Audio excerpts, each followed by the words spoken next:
Om Sahana Vavatu Sahano Bhunaktu Sahaviryam Karavavahe Tejasvinavadhitamastu ma vidvishavahe. Om Shanti Shanti Shanti.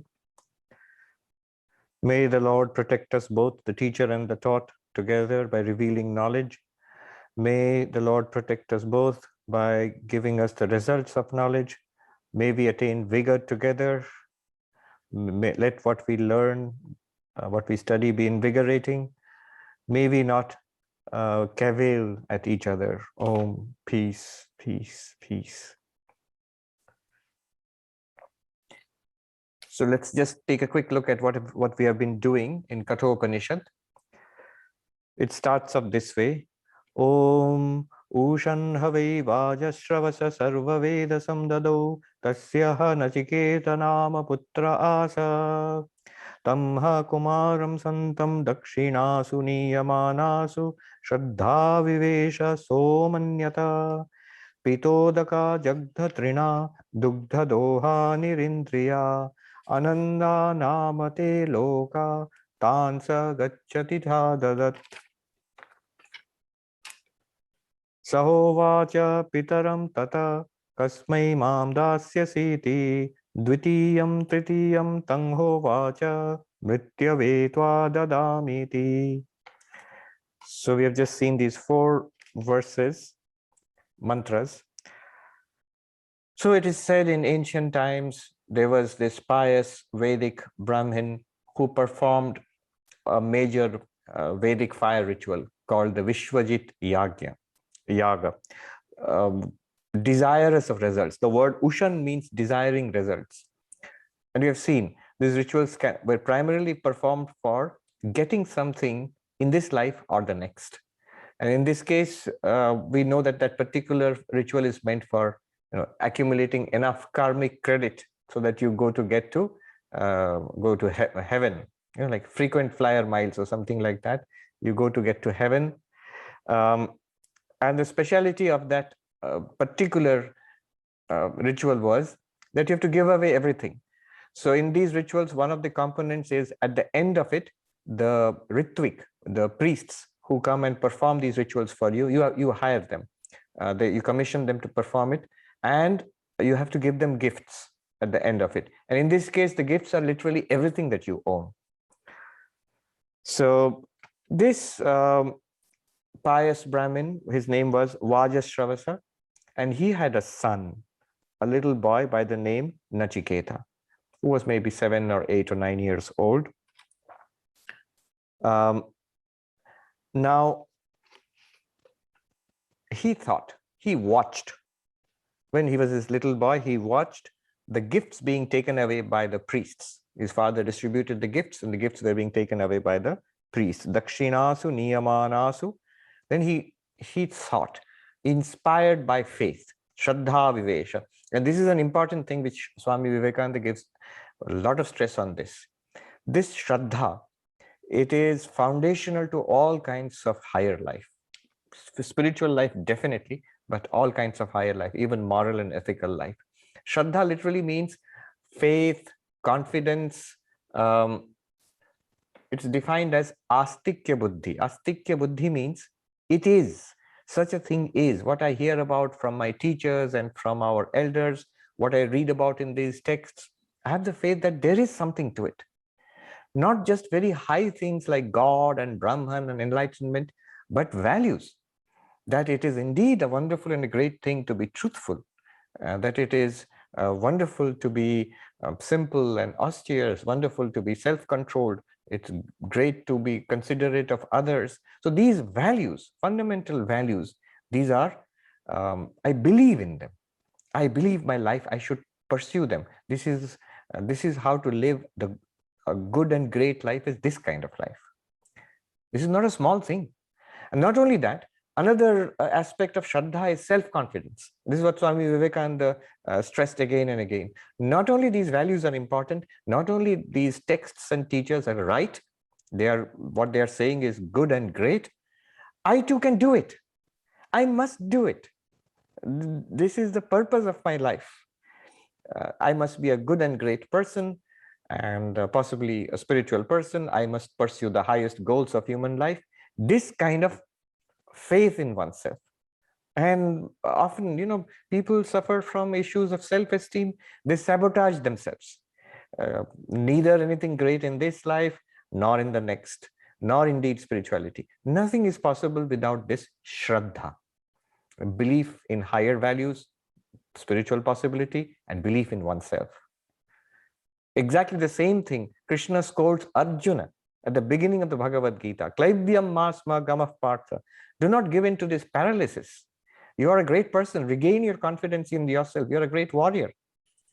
So in your dharma as a warrior, and then indeed on spiritual life, I'm going to teach you about, he said all that before teaching about the Atman and Vedanta and all that. Unless one is ready to change, I want higher things in life. I want a better life, a higher, nobler life, and I can do it. I'm ready to try. Please teach me. Without this initial preparation, nothing can come. No good can come. No spiritual path. Why spiritual path? Even counseling and stuff like that will not work for you unless I have this inner willingness to change. So he had this Shraddha. This little boy had it. And he thought, so manyata. What did he think? Look at these gifts my father is giving away. These are absolutely the worst things he owns. He is giving away. So there's a sort of humorous description. Cows which have drunk water for the last time, which have eaten grass for the last time, which have been milked for the last time, which cannot give birth to calves. So they are old and dying probably. One interpretation could be that the father gave away everything and this was the last what he had and he was giving that away too. But that doesn't fly, because if that was so, then Nachiketa wouldn't have thought these things. He would have just seen his father giving everything away. But he clearly thinks that his father is doing something wrong, because he feels, if you do this, my father, he's going to go to the worlds of sorrow. So the goal is to go to heaven. You firmly believe by performing these rituals and giving the gifts, you have enough good karma to go to heaven after death. Wonderful. But he will not go to heaven, and he'll go to hell by doing this. And then he goes to his father and he asks. So this is the fourth mantra. He said to his father, "Father, to whom will you offer me?" He spoke to him a second time and a third time. To him the father said, "To death I offer you." So the commentator here, Shankaracharya, he writes, so why did he say this? So Shankaracharya helps the story along. He sort of fills in the blanks. So many things I might say. How do you know? The text itself does not say this. So Shankaracharya, he fills in the blanks and makes it a more rounded story. So he's saying, what did Nachiketa think when he saw all this happening? He thought, he says that Kratu asampatti nimittam pitur anishtam phalam. I'm reading from the commentary of Shankaracharya. He says, my father will get the undesired results. He'll get into trouble by messing up his fire ritual in this way. So what should I do? Maya putrena sata nivaraniyam atma pradhanenapi. So I am his son. I'm right here. This is literally what Shankaracharya says. Nachiketa is thinking, I'm right here. Maybe I can offer myself and complete the ritual. The fire ritual can be completed perfectly by sacrificing myself. I want to sacrifice myself for my father. And so he goes and asks. So this is the motivation. What Shankaracharya wants to say is that the kid is not being cheeky. He's just pointing out your dad. He's ready to sacrifice himself.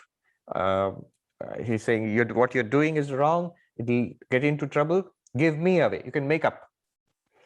So he goes and asks. And then the father becomes annoyed. Second time, third time. So that's what's happens when you ignore little kids. They're persistent. So first time you ignore them, they'll come back. They don't get offended and walk away. They'll come back second time, third time, fourth time, until his father loses his temper. And Shankaracharya says as much. What did his father think? This is some boy, this is, Nayam Kumara Swabhavaiti Kruddhasan, becoming furious. The father says, this is not the nature of an innocent child. He's being, arrogant or whatever. And he said, I give thee to death. Then what happened? And then Shankaracharya fills in by saying, that hurt Nachiketa. He says, Sa eva mukta putra ekante paridevayan chakara. So he went to solitude. So all this is Shankaracharya filling in. The Upanishad doesn't say any of this. The boy went to solitude and he sorrowfully thought to himself. What did he think? So verse number 5. Bahunamemi prathamo, bahunamemi madhyama, kim swedyamasya kartavyam, yanmayadya karishyati. So among many, I'm the best, he says. Among many, I rank as belonging to the highest. Among many, I rank as belonging to the middling. What purpose can there be of death that my father will get achieved today through me? Some sort of awkward construction, but it's literal to the Sanskrit. Basically, he's thinking, why, number one, why is he sending me to death? Because I don't deserve this. I'm a good boy. And so how am I a good boy? Among many, among the students, among many, I'm the first. Maybe in many subjects, I'm the first. In many ways, I'm the best. And in many ways, I'm sort of average in between, implying I'm not the worst in any case. So why is he sending me to death? So, I mean, he shouldn't send me to death. And then he also says, what is the purpose of all of this? And Shankaracharya fills in there by saying, there's no purpose. I understand, my dad is mad at me. This is exactly what Shankaracharya says. So the boy understands, there is no purpose actually to this. And I know this just means my father is furious with me. But this, among many, I am the first, and among many, I am middling in between. This is a Shraddha, which Swami Vivekananda liked very much. This high self-esteem. Just because my dad scolded me, I don't, break down and collapse. We have these new terms these days. You have to validate me. So the teacher or in a job, so if you're the superior or the teacher in a school, you have to continuously provide positive reinforcement, keep validating the child. True, that's good, but there's a limit to that also. And now the opposite is there, that the child can hold you responsible for not validating me. You're criticizing me, you're not encouraging me. Here, look at Nachiketa. He's robust. He says, I am a good person. Doesn't matter whether my dad's mad at me or scolding me. That doesn't make me a bad person. I'm really a good person. Look, how am I a good person? Look at my life. Among so many other kids, I'm the best at certain things. And in many other things, I am sort of average. Nowhere am I the worst. This is a sign of healthy self-esteem. If I say I'm the best at everything, that's arrogance, or that's even like megalomania.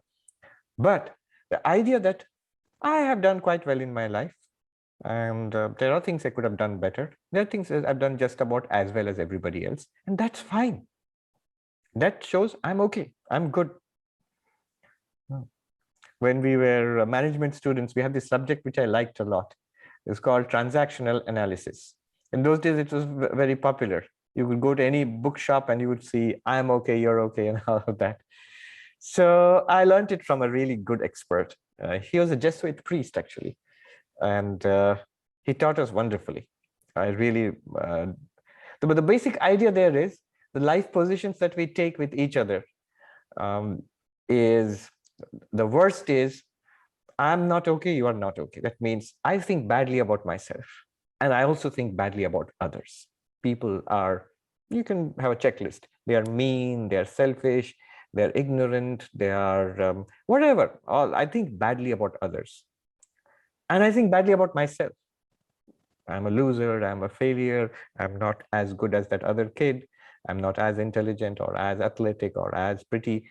All these things I'm thinking about myself, or as popular. And it's a huge issue. Isn't it going on right now? I think in the hearings, the Facebook whistleblower hearings, one of the things she was mentioning that it seems Facebook knew it was toxic for teenagers. And so it's things like that.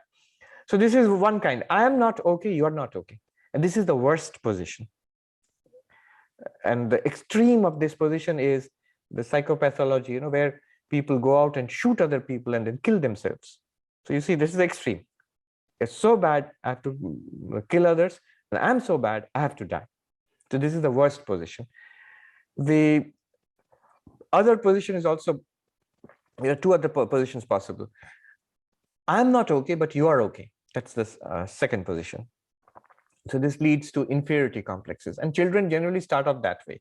It's inevitable. When you're a little kid and you're surrounded by adults, they seem okay. That means they're powerful, they're knowledgeable, and you are dependent on them. And I seem less capable than them. But very soon you have to come out of that as you grow up. That's all. That's what growing up about. And then the other one is the I am okay, you are not okay. This leads to a superiority complex, leads to arrogance and misbehavior with others. Sometimes people in positions of power, they have this looking down on others. So this is also unhealthy. And the best position is I'm okay, you are okay. And the idea of this whole thing was that everybody should aspire to this, no matter who you are, wherever you are, spiritual, not spiritual, in an organization, in a family, by yourself, wherever you are, in whatever situation you are. The position to aspire to is I'm okay, you are okay. I have respect for you genuinely. I have respect for myself too. So this was the basic idea of well, this sounds like pop psychology, but it was based on very good solid psychology done before this book became popular. So transactional analysis, it has a long history, not so popular these days, and not many people talk about it these days. But look at Nachiketa. He's got this I'm okay, you're okay position even as a kid. I'm in the middle somewhere. Some people are better than me, some people are not. I'm better than some others. And no point do I think there's anything wrong with me. So why is my father doing this? Obviously, he's angry. And then he thinks, Shankaracharya adds this, Tat pitur vacha mrishama bhoot. Let the words of my father not go to waste. Let it not be false. He said it out of anger, but now I have to fulfill it.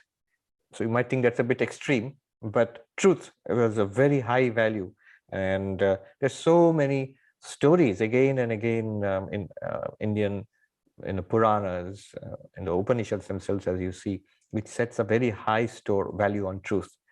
Even here, in this day and age, Sri Ramakrishna says, one spiritual practice in this age of Kali Tapasya, he says, one spiritual practice is truth.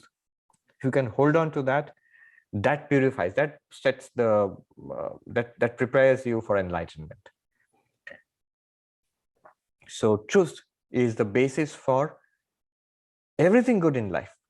Obviously, ultimately enlightenment, which we'll all come to later on, but even what his father is aiming for, heaven, I'm going to go to heaven, a better future in this life, in the next life, even there, truth is the basis. And Nachiketa feels that his father is violating truth, and therefore he will not get the result he's looking for. And he wants his father to uphold the truth and is willing to sacrifice himself for that. And therefore, he now tells his father, the 6th verse. Before we go ahead, so what's the best disciple, what's the middling disciple, and what's the worst disciple? This comes from a sub-commentator. So Shankaracharya is the commentator on the Upanishads, Bhashyakara. A sub-commentator called Tikakara, who writes a gloss, is Anandagiri. He wrote sub-commentaries on Shankaracharya's commentaries. So he helpfully supplies the information, who is the best and who is middling and who is the worst. The best disciple is the one who serves the Guru by understanding the intent of the Guru, even before being commanded. The second, the middling, is the one who waits for the command. When the Guru tells him to do something, he does it. And that's the worst is who even being told to do something doesn't do it. So that's the worst, the disobedient one. And Nachiketa thinks, I'm the best in many cases I've seen. And in some cases I've seen I'm the middle, but I've never been that other kind. And so why is my dad mad at me? Then he goes on. He goes back to speak to his father. Verse number 6. He goes back to speak to his father. Anupashya yatha purve pratipashya tatha pare sasyamiva matyah pachyate sasyamiva jayate puna. Consider successively how your forefathers behaved and consider how others behave now. Man decays and dies like corn and emerges again like corn. So who's this saying? It's a little boy and giving a sermon to his dad. So what's his dad like? And Shankaracharya says there that his father is standing full of remorse. So he's adding color to the story. There's nothing mentioned in the original text. Shankaracharya says, Pitaram shokavishtam kim maya uktamiti. He spoke to his father.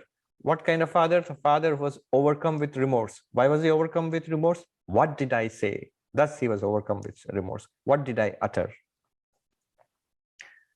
So what did he say to his father? Think, father, how your forefathers behaved. So you belong to this noble lineage of Vedic Brahmins, and they have lived this devout life for generation after generation. They have held on to the high values of truth, simplicity, keeping their word. Sri Ramakrishna gave a tremendous emphasis on this. Monmukh akkara, he would say. Make your tongue and your mind one. So what you're thinking, that's what you should say. What you're saying is what you're thinking. Not duplicitous, that thinking one thing and saying something else. So truth, the importance of holding on to the truth. Watch how look at your tradition, look at your heritage, how they held on to the truth in ancient times. So this is already what, 4,000 or 5,000 years ago. So he's talking about the ancients at that time. And I mean, at this point, let me just mention that whenever I say, so the Upanishads and the Vedas 5,000 years ago, and I can hear it in my head, people will go, there you go, Swami, again, everything is 5,000 years old for you. Right. But, if you consider even the most conservative dating by modern scholarship, most conservative dating, most, modern scholarship, just a couple of days back, I was listening to a talk by this professor at Oxford University, and she said that, so you can date the Upanishads back to about 1700 BC. 1700 BC, if at all, you can date it. So 1700 BC, but that's still, think about it. That is 1,200 years before the Buddha. The Buddha was 2,500 years ago. And she says, at the least, these Upanishads are more than 1,000 years before the Buddha. So when I say 5,000 years, I'm saying 2,500 years before the Buddha. So give or take 1,000 years here and there. So it's not such a big deal. Anyway, look at the ancients, how they behaved, how they held on to ethics in their lives. And look at how people behave today. Shankaracharya points out, Vartamanascha apare sadhavo yatha vartante. Vartaman, today.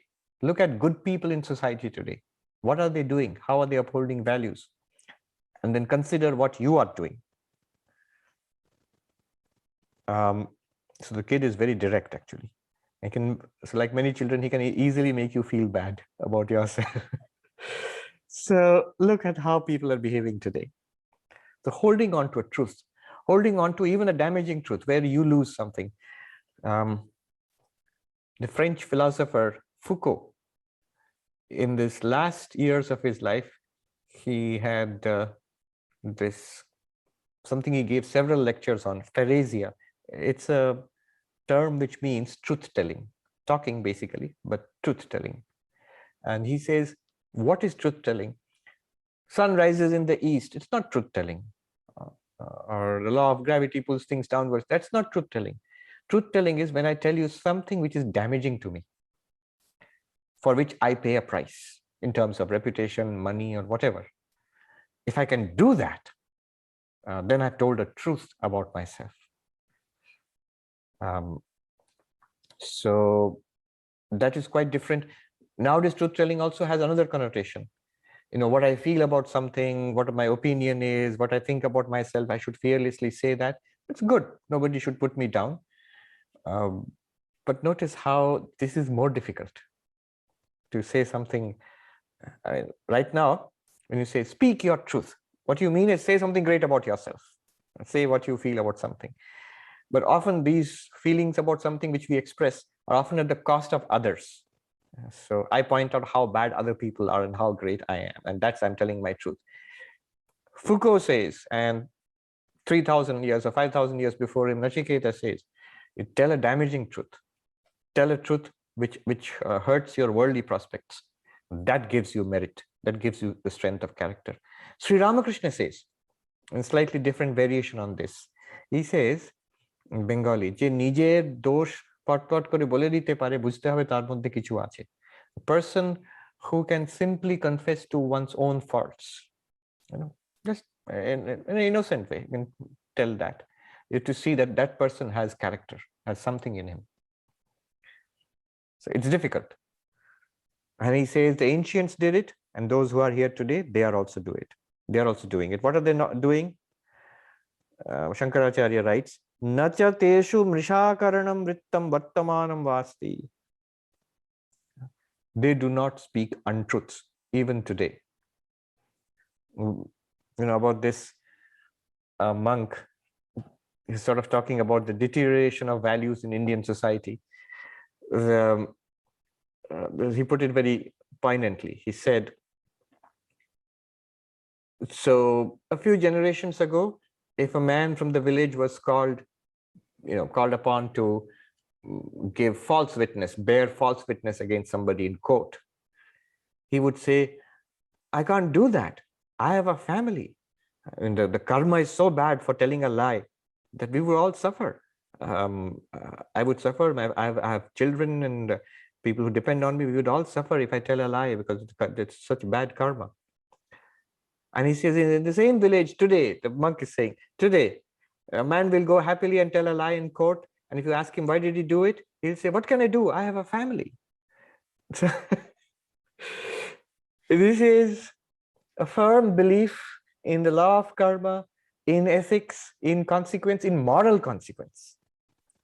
That has now been replaced by, I don't know about all that, but I know about the financial consequences.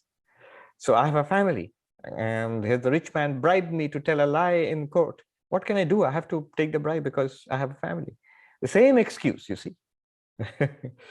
But one is based on a firm belief. This is Shraddha.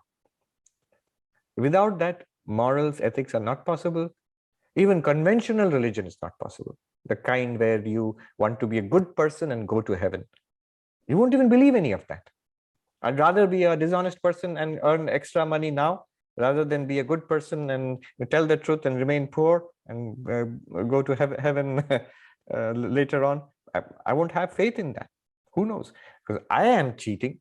Therefore, I think everybody around me is a cheat, and certainly these scriptures and texts and all, maybe they are telling lies also. So, Shraddha, Astikya Buddhi, the firm faith that higher values are real.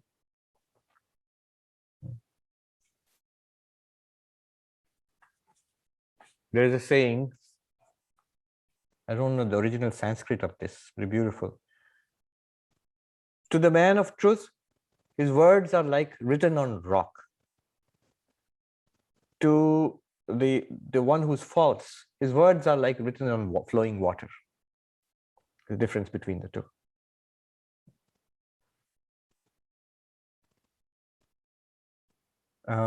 There's another beautiful incident, very telling incident in the Bhagavatam, the story of the life of Krishna. So Vasudeva, Krishna's father, and his wife, they were actually related to the royal family. The Kamsa, the king there, who was tyrannical, really like a big dictator. He was full of love for his sister and his brother-in-law.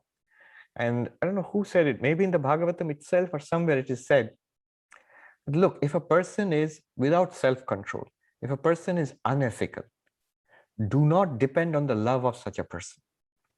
The moment his self-interest is threatened, his love will turn into enmity for you. That's exactly what happened when the prophecy came that the child of your sister will one day depose you and kill you. He had his sister imprisoned and murdered her children. So a person who showed so much love and respect to his sister and sister's husband becomes exactly like that. And you could exactly the opposite. And the Bhagavatam says, or where did I read it, says that you can predict it. It was not unpredictable. You look at the life of that person, what that person is, and you can predict what he's going to do to you one day.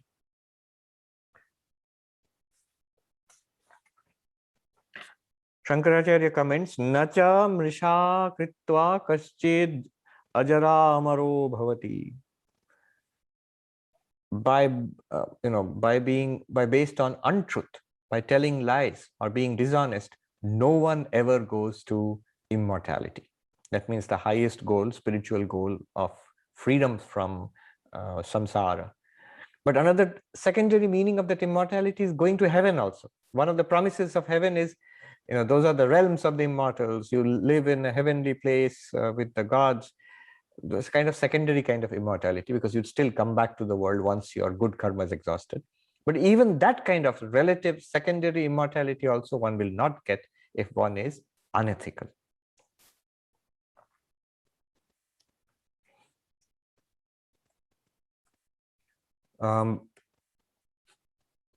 People say these things are impossible to practice today. The world is so full of lies and deceptions. You can't survive if you're going to be truthful. I'm not so sure. Review after review, and especially I was reading stuff on corporate ethics several years back after the Enron scandal and all the collapse. The one thing that people wanted in corporate life from managers, middle management and higher management was integrity. They didn't want you to be smart. They didn't want you to be extra clever. Great if you can increase shareholder value and all that. Ultimately, we want you to be honest with us. So integrity is valued. But the point here is, yes, with integrity, you will succeed in this life. You will go to heaven afterwards also. But if the push comes to shove, if it's a choice between integrity and success, you must choose integrity and truth, even at the cost of remaining poor. He'll come to that soon. Then he gives a beautiful example. Like the corn in the field, such is our life. It's pretty biblical, because in the Bible, you get this corn reference, corn of the field reference again and again and again. So like the corn of the field, such is our life. Like the corn of the field, people die, go to death. And like the corn of the field, they're reborn again. What does that mean? Shankaracharya says, Yata sasyamiva matya manushyaha patyate jirno mriyate. Just because in this life, people are dying all the time. They become jirna, they become old, and they go diseased, and then they die. The bodies die again and again. And dying is not the end of life. You'll come back again. Mritvacha sasyama iva ajayata. After death, one again is reborn like the corn of the field. And so this is not good news. You get to repeat the same stuff again and again. Avir bhavati, they come back again. Avir bhavati punaha, again. Evam anitye jivaloke kim mrishakaranena. So in this transient, momentary, temporary life, what's the point of abandoning truth and taking recourse to falsehood? What will you get by committing such terrible karmic sins? Because everything that you get, your life itself will go away very soon. Why not hold on to something that is solid, that's eternal? Seems abstract, but it's solid, eternal, which is truth. Hold on to that. And Shankaracharya says, Palaya Atmana Satyam, hold on to your truth. A very modern kind of language. Your truth. We say your truth or my truth. He says, hold on to your truth. Because life is short. Just the opposite of, you live only once, YOLO philosophy. So I can tell lies, I can do whatever because you're living only once. Just the opposite. He's saying, because life is short, because everything will go away, hold on to something that is eternal. The fact that I told the truth, I did the right thing, that's great. I did not tell the truth, I did the wrong thing. Whatever I got out of that, that is temporary, transient. Notice, we are always in favor of being good, always, without any kind of exception. To make us do something wrong, we need fear or temptation. Either out of anxiety or some kind of temptation, I tell a lie. Is the fear of getting caught is too much? It's fear. Given the choice, if things were all right, I would tell the truth. The opposite is not true. Nobody tells a lie, does a wrong thing just out of the the purity of heart and goodness of his heart. That I don't want anything in return. I'm just telling lies unselfishly. I don't want anything in return. I'm just going to go around doing nasty things. I don't want anything. Nobody ever does that. It's usually we want something, temptation, or we are scared of something, terror or temptation, anxiety or desire. Without these things, we would all be happy to tell the truth. Is it possible to tell the truth in this society? One professor of corporate ethics here in America, he said, I'll tell you the truth, Swami. If I taught my students to be literally truthful, the businesses would collapse. On the other hand, if I taught them to be manipulative and conniving, the businesses would collapse sooner or later. So I have to show them a middle way. So don't tell untruths, don't tell outright lies, but don't go around unpalatable truths also spreading them around. Don't do that. You have to be sort of common sense. Swami Vivekananda was very clear. He said that society is the best where these ideals can be practiced. The highest ideals: self-control, truth, unselfishness. If society and organizations help us to do these things, those organizations and those societies are the best. If it is a struggle, if it is very difficult to hold on to the truth, very difficult to be self-controlled, very difficult to care for others, very difficult to be selfless, then there's something wrong with the society, with the organization or the family, whatever. Yeah.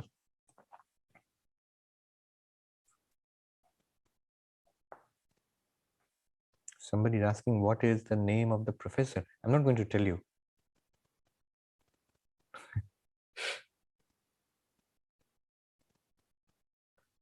That's an unpalatable truth, uncomfortable truth. Yes. Then what happened?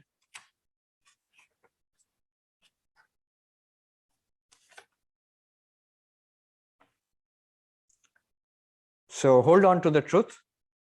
We are going to die anyway. Why not hold on to the truth?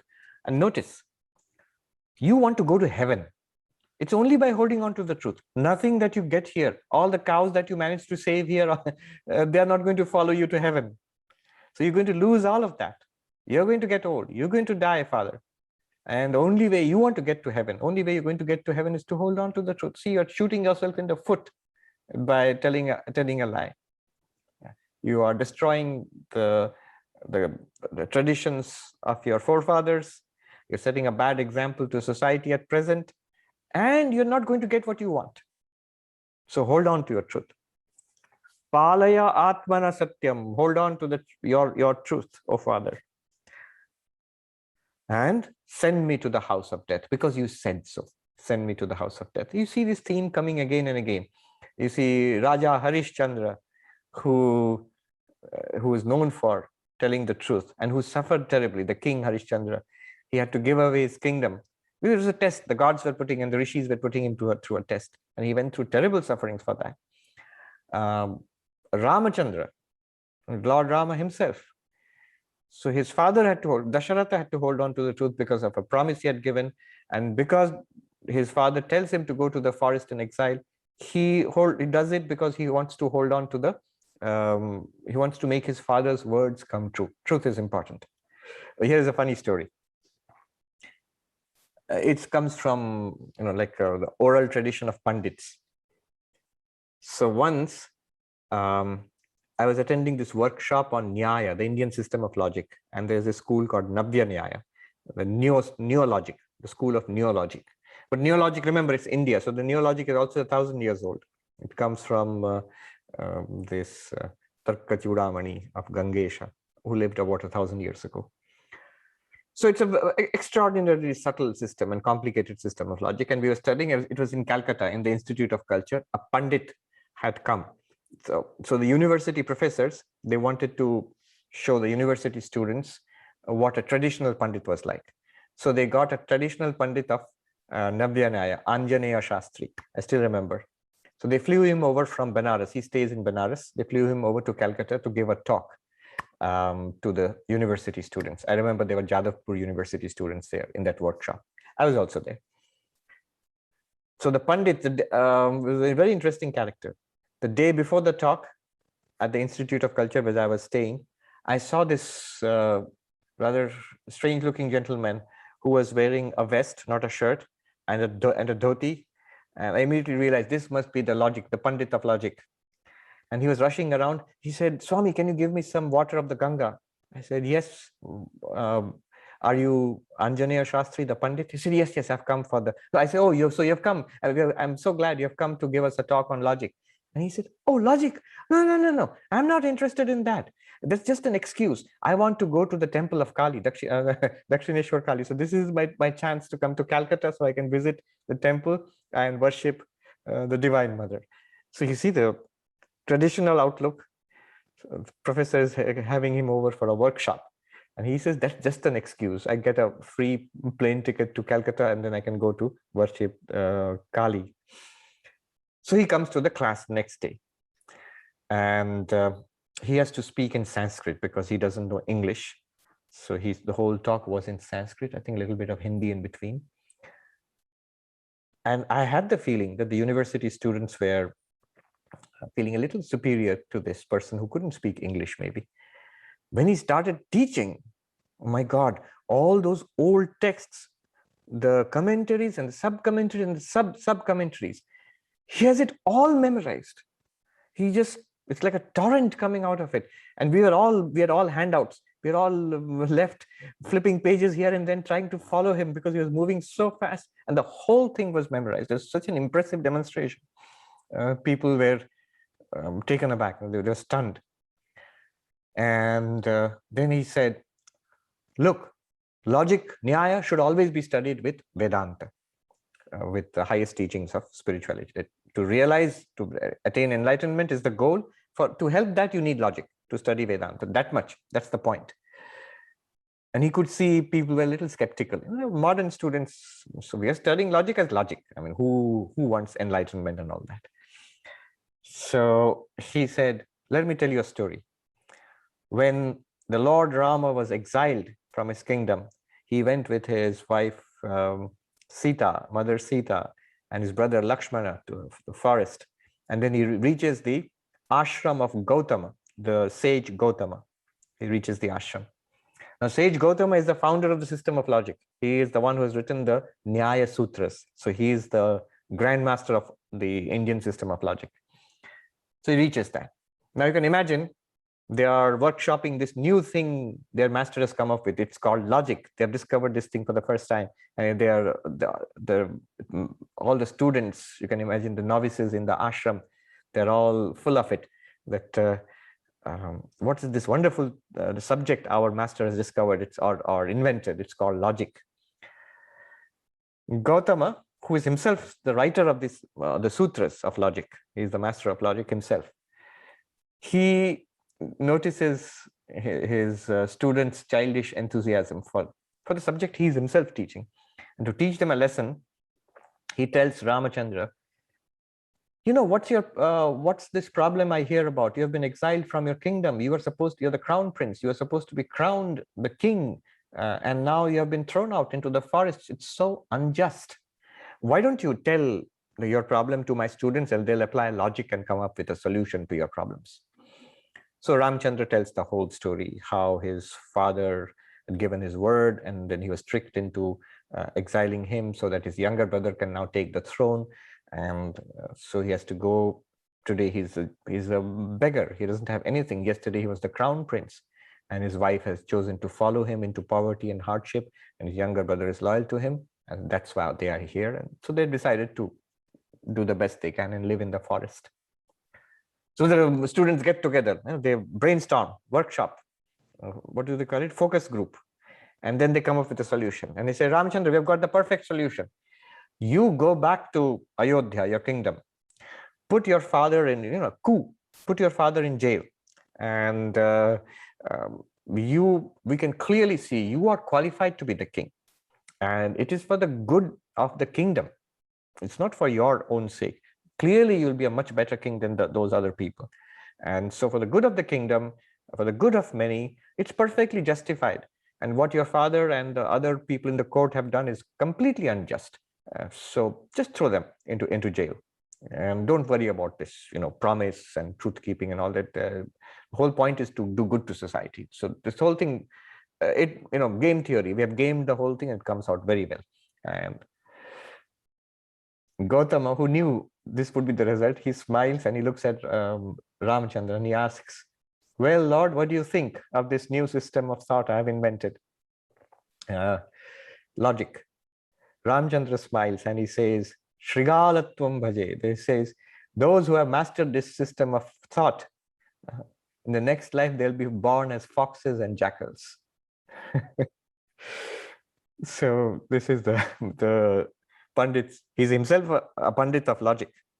And he told this story to the stunned gathering, Don't be over fond of your logic. There is a purpose to this, and the purpose is higher life, of spiritual, ethical life and spiritual life. Logic by itself guarantees you a rebirth as a fox in the next life. So he said it is a tradition among all of us traditional Pandits that Vedanta and logic, they go together. Grammar, logic, in textual interpretation, they're all there for helping Vedanta, for getting enlightenment. Then he goes to the house of death. The little boy goes to the house of death. Here a skeptic might ask, a logician might ask, how? With this body, how did he go? Where is the house of death? I have no answer to those questions. He just goes to the house of death, and that's it.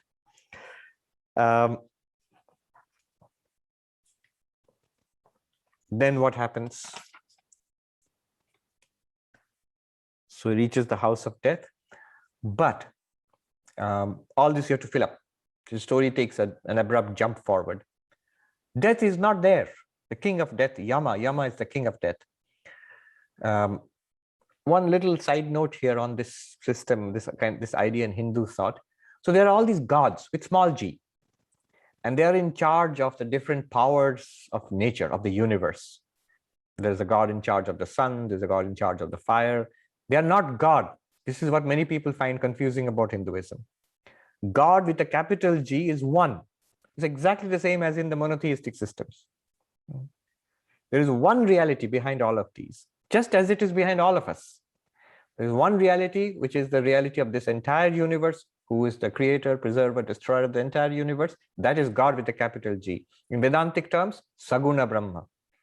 Saguna Brahma. We read in Vedanta Sara, if you remember, precise definition. Maya Upahita Chaitanya. Consciousness associated with Maya, pure consciousness associated with Maya, is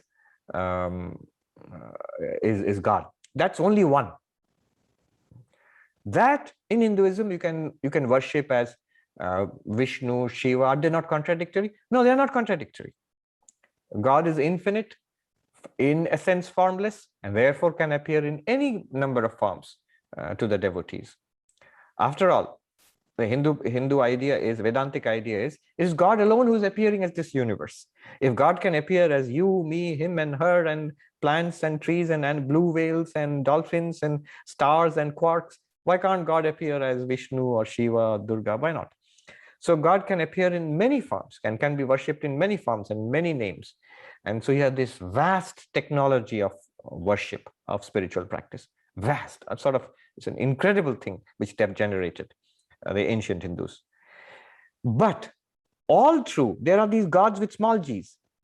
And they're gods, they're called, see, gods is the only name we can use, but the actual word is devas. And devas literally mean the bright ones. The bright ones. And the bright ones, div, to shine. The bright ones are beings just like us. We are sort of dark or semi-dark ones, and there are hellish beings which are pretty dark ones. And the devas are the bright ones. They are very sattvic, they have got lots of good karma by which they have reached positions of extraordinary power in this universe. And they will continue to hold sway over these powers until they lose those positions because their good karma is exhausted. So there is a god who is in charge of, or deva, let's say deva in charge of Agni. Agni is a deva. Agni means fire. And there's a deva who is in charge of Agni. So that deva is also known as Agni. There is a deva who is in charge of death. And that deva is known as Vivasvata. Vivasvata is another name of the god of death. So he is in charge of all the dead people and what to do with them and all of that. And they are all powerful beings, in general interested in goodness, but they are not necessarily spiritual. And so some of them are spiritual. This god of death is a very spiritual one and knows the secret of Brahman and all of that. Some of them may not be. They may come back again to worldly life and to get more good karma to go back to being a deva. All right, so this is the idea. And one of them is the god of death, also known as Vaivasvata or Vivaswan. He goes to the god of death. God of death is not at home. The god of death is on tour. You can imagine, god of death is very busy. The people dying all the time. And so I guess he sometimes sends his minions, but sometimes he himself has to take care of business. So he's out on tour. And Nachiketa reaches that and he's told that he will not go back home. He waited there. I'm sure they offered him food, and he says, the Upanishad says he waited without food. So he refused all the snacks and stuff. And he just waited for Yama to come back home because he has been sent by his father to the god of death, not to have snacks or to relax or something, but he has to meet the god of death. So all this is filler. And now the story takes off again. The god of death comes back home. And somebody, we don't know who, maybe his wife or maybe his secretary or somebody, informs him there is somebody waiting for you. This is verse number 7. Vaishwanara pravishati atithir brahmano grihan tasyetam shantim kurvanti hara vaiva svatodakam. A Brahmana guest has entered the house like fire. For him, they accomplish this kind of propitiation. O death, carry water for him. So a guest, a Brahmin boy no less, has come to your house and he has not been entertained at all. No, he has not been given food or rest. He's been waiting for you for 3 days. So you must propitiate him. You must serve him. You must receive him with all ritual and dignity, and carry water for him, like water and other offerings. O death, carry the offer him water, refreshments, whatever. Vaishwanara pravishati. He enters your house like fire. Why does he enter your house like fire? The 8th verse says, what happens if you don't take care of a guest who has entered your house? So notice, it's a story. But so many things are being taught with the story. The importance of Shraddha, the importance of truth, the importance of keeping one's word, the importance of good karma, which comes from looking after other people. So here is the 8th verse. I'll just read it and we'll take questions. 8th verse says, so what happens if a guest enters your house and you don't take care of him? Asha pratikshe sangatam sunritam ishtapurte putra pashungscha sarvan etad vringte purushasya yasya nashnan vasati brahmano grihe. If in anyone's house a brahmana guest abides without food, that brahmana destroys hope and expectation, the results of holy association and sweet discourse, sacrifices and charities, sons and cattle, all these of that man of little intelligence. So basically all your good karma is lost if you mistreat a guest. All right, we'll go on from that point next time. So now the Lord of Death is going to speak to the little boy, and the story really enters, it becomes really intense because he offers him 3 boons. You stayed here for 3 nights and you suffered outside my gate. I'm offering you 3 boons. And then you see what Nachiketa does. There's more humor there. There's lots of stuff to learn. And finally, there's Vedanta. There's Vedanta at the end of it all. We're teaching about Atman. Again, you see the difference between this and the Mandukya Upanishad. The Mandukya Upanishad is singularly colorless and humorless. It gets down to business straight away. All right. Let me see the questions. Prabir Basu is saying, are there different interpretations of this peace mantra? Not very different. Why would you say that?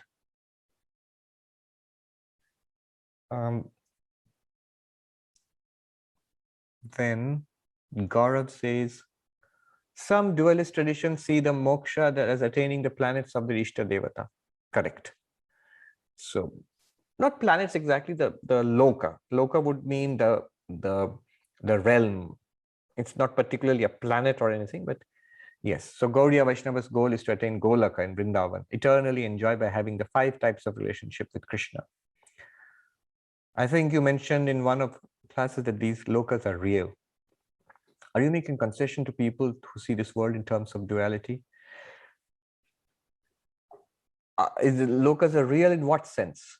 Vedanta has no problem with these lokas being real, but what kind of reality would Vedanta, classical Vedanta, give to these lokas?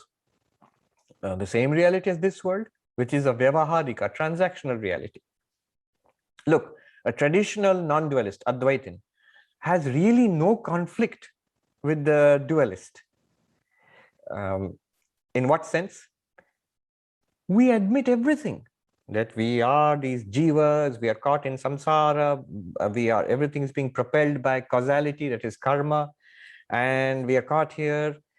And to break this cycle, to attain freedom, we need the grace of God. Everything is being done by God. We admit the existence of God. We admit the existence of this world and the higher worlds and the lower worlds. We admit the existence of good karma and bad karma. We admit the existence of sentient beings of all kinds, all of us. All of this is fully admitted.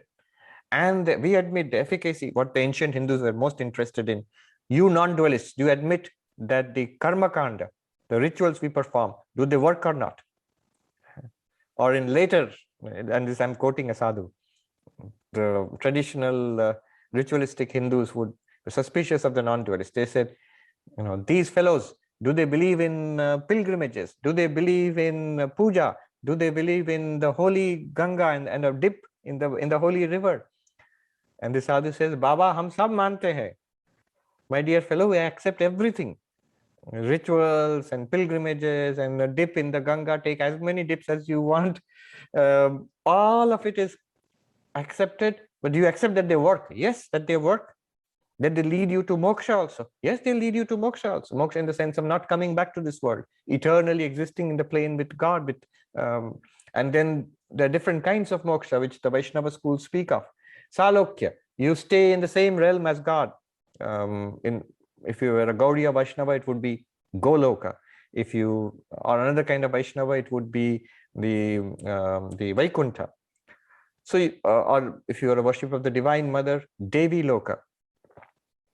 I know this gentleman who's been an American gentleman who's been in Vedanta for many, many years, decades, and a very serious practitioner, very quiet, inward, introverted.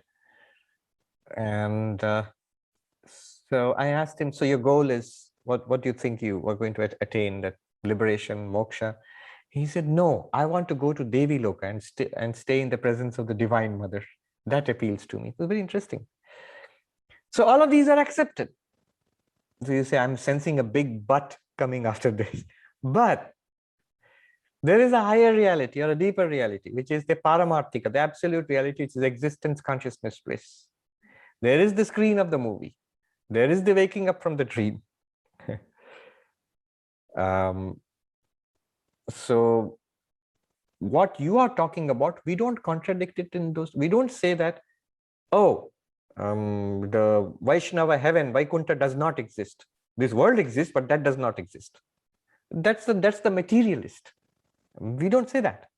We say, in the sense that this world exists, in the sense that you are this limited person, in that sense there is a God of this universe, and in that sense there is also heaven.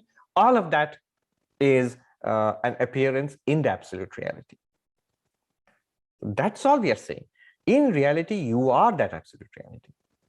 That alone is appearing as this world, and as you, the individual, and as the God of this universe and all the heavens. So the salokya, you go to the heaven and stay with God, and that is admitted as moksha. Again, at the transactional level, Vyavaharika. Samipya, not only you go to heaven, you stay close to God. You stay on the same neighborhood, maybe. And then there is Sayujya, Sarupya. You have the same form as God. Then there is Sayujya. You have a oneness with God, not in the Vedantic sense. You're merged, as if, like you take a dip in the river and you hold your breath and stay inside, in that sense. You are still your individuality, but you are submerged in God, as it were. Sayujya, one with God. And all of them, you're enjoying the bliss of the divine presence. And it's so beautiful. Why would we deny that? That's all there. Vyavaharika, transactional. And just for, not for the dualists, for the non-dualists, fine print says that is just the politically correct way of saying false. So that's it.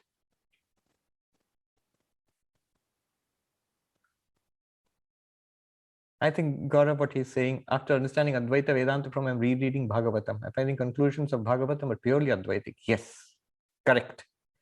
You'll see in many classical Advaitic teachers, they happily study and teach the Bhagavatam. Many. They see no contradiction at all. It's a beautiful text which beautifully synthesizes, harmoniously synthesizes knowledge and devotion. Correct, I agree entirely.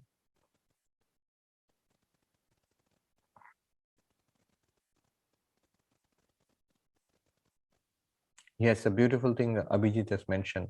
When you meet Swami Vivekananda, when Josephine MacLeod, she says, when I met the Tsar of Russia, she was quite a socialite. So when she met the Tsar of Russia, she said, I felt how great he is and how small I am, how insignificant I am. But when you met Swami Vivekananda, she herself says, when you met Swami Vivekananda, you would feel how great he is and how great I am. Yeah, this is a beautiful example, an excellent example of I am okay, you're okay. And Swami Vivekananda would inevitably bring anybody who came into contact with him to that level of self-esteem and self-awareness and faith in oneself. Yes. It's the name of Yama. Vaivasvata. Vaivasvata is one Manu and also the name of Yama.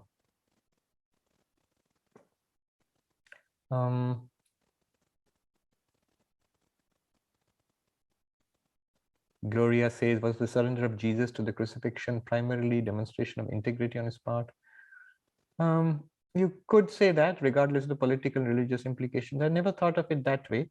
As I generally think of it in the sense, the traditional Catholic interpretation, that as a sacrifice of God, or the Son of God.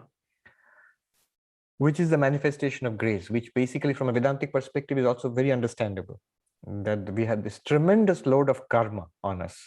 All the teaching and all of that doesn't seem to ultimately work unless we get a push, a help from God. And so an avatar is somebody who can do that. Christ did it, and every avatar can do that, can help us. Siddhartha says, in the Mahabharata, Krishna asks Yudhishthira to lie, rather be deceiving. In order to make Drona stop fighting, Yudhishthira does this and his chariot touches the ground, which I imagine to be a metaphor that he's now a mortal like anyone else. He was following Krishna's advice when he lied. Would that stop him from reaching immortality? No, it wouldn't. But he would still have to suffer the consequences of telling a lie, which he immediately saw that he's just like anybody else. But the Mahabharata and the Ramayana, they are such rich texts. I was telling somebody that Upanishads, which we are reading now, or the Bhagavad Gita, they are very neat texts in the sense that they tell you the philosophy and spiritual practices. But when that Upanishad meets life, Gita meets life, then you have Ramayana and Mahabharata, which are much more messy and complicated texts. And that just shows you life is not going to be as neat as Aparoksha Anubhuti or Drigdrishya Viveka. It's going to be more like Mahabharata or Ramayana. All right, we'll just take a comment from Prabir Babu and wrap up here. Maharaj, first of all, Pranam. First of all, that was a mistake. I confused it with another mantra.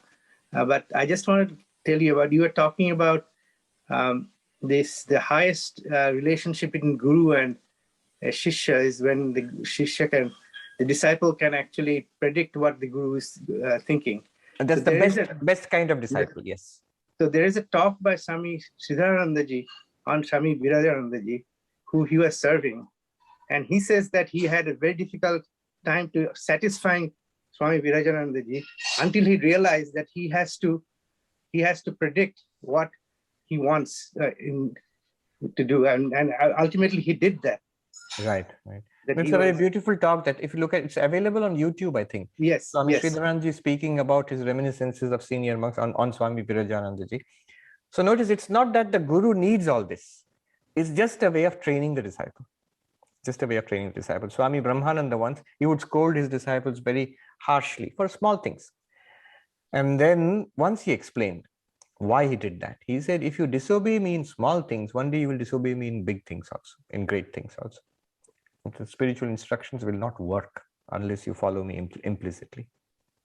Okay. Om Shanti Shanti Shanti Hari Om Tat Sat Shri Rama Krishna Arpanamastu.